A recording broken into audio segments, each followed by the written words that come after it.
The emergency medical bay aboard the Celestial Harmony had seen many species pass through its doors, but Dr. Zia Nakamura had never witnessed anything quite like this. The human burst through the sterile entrance, his work coveralls stained with purple fluid, cradling what appeared to be a dying Zephyrian hatchling against his chest. "Please," the human gasped, his dark eyes wide with desperation. "I found her collapsed in the cargo bay. She's barely breathing." Zia's medical training kicked in immediately. Zephyrian physiology was delicate. Their crystalline exoskeletons were beautiful but fragile, and their young were particularly susceptible to atmospheric changes. She gestured to the nearest biobed while her assistant, Elsa, prepared the xenobiology scanner. "What's your name?" Zia asked as she began her examination, trying to keep the human calm. "Marcus Chen, cargo specialist," he replied, his hands hovering protectively near the hatchling. "I was doing routine inventory when I heard this sound. Like glass chimes breaking. I found her hidden behind some supply crates." Elsa's scanner beeped urgently. The young Zephyrian's bio-readings were critical: severe dehydration, calcium deficiency, and what appeared to be early-stage crystal rot, a fatal condition if left untreated. But there was something else in the readings that made Elsa's breath catch. The genetic markers were unlike anything in their database. This wasn't just any Zephyrian hatchling. "Dr. Nakamura," Elsa whispered, pulling her superior aside. "These readings," the bone density, the neural pathway complexity, "I think this might be a royal," Zia finished, her voice barely audible. "Dear God, he's brought us a queen." In Zephyrian society, queens were born perhaps once every 1,000 cycles. They were larger, more intelligent, and possessed abilities that bordered on the telepathic. Most importantly, they were the future of their entire species. A single royal could establish a new colony, birth hundreds of offspring, and ensure the continuation of Zephyrian civilization for millennia. And this human had no idea. Marcus continued to pace nearby, occasionally glancing at the biobed where the hatchling lay connected to various life support systems. His concern was genuine, touching even. Most species would have left the creature to die. Zephyrians were often viewed as a nuisance, their colonies competing for the same mineral-rich asteroids that human mining operations sought. "Will she be okay?" Marcus asked for the third time in 10 minutes. Zia exchanged another glance with Elsa. They both understood the magnitude of what was happening. If word got out that a Zephyrian queen was aboard their ship, it would cause an interstellar incident.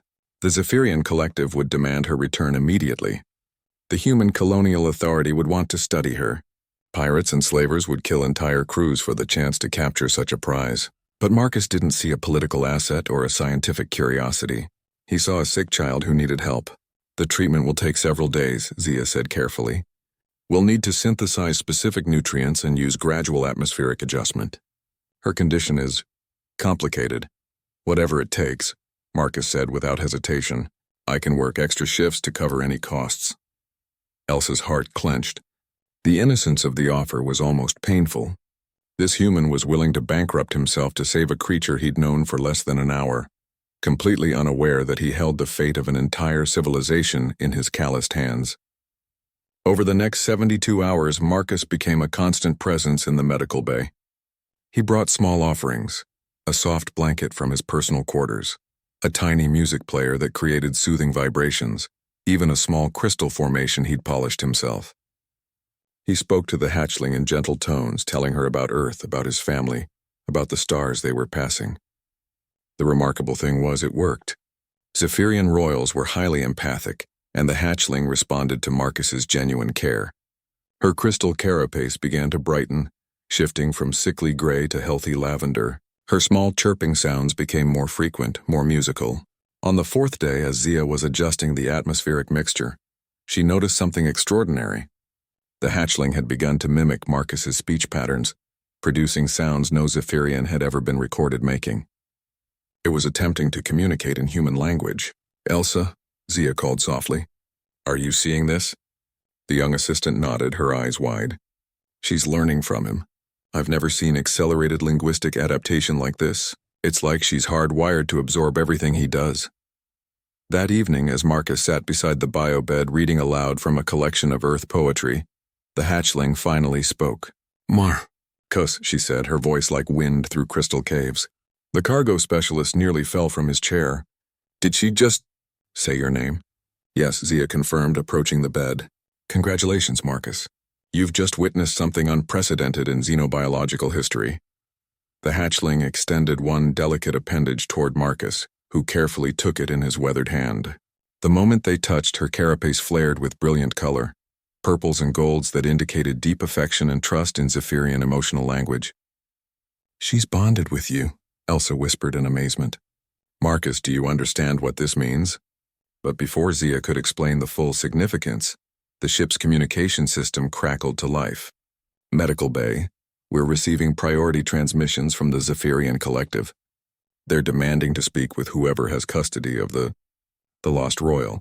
Marcus looked confused. Royal? What royal? Zia took a deep breath. It was time to tell him the truth, that his simple act of compassion had just changed the course of galactic history. That the sick hatchling he'd saved was destined to become a queen. That his kindness had created a bond between species that could reshape the future of the galaxy. But as she watched him gently stroke the young queen's carapace while she chirped contentedly, Zia realized that Marcus had already accomplished something far more important than politics or diplomacy. He had simply done what humans did best. He had cared, and sometimes that was enough to change everything.